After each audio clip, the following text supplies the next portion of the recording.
कहानी। शापित गांव। बहुत समय पहले की बात है। एक दूरदराज पहाड़ियों के बीच बसा था एक गांव।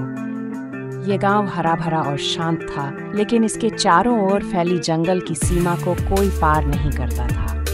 गांव वालों का मानना था कि जंगल में कुछ भूतिया शक्ति रहती है।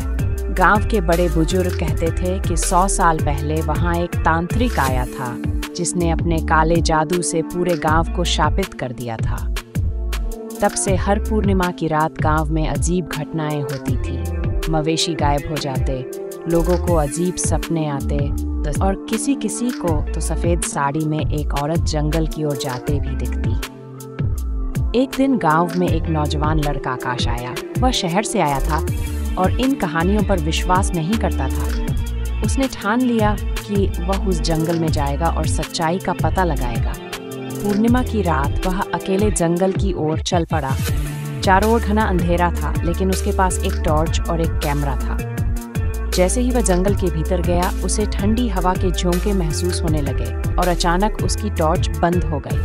तभी उसे किसी की फुसफुसाहट सुनाई दी। "यह मेरी जगह है, लौट जाओ।"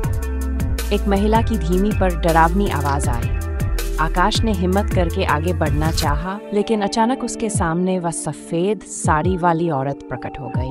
उसकी आंखें लाल थीं और चेहरा इतना भयानक कि आकाश डर से जड़ हो गया।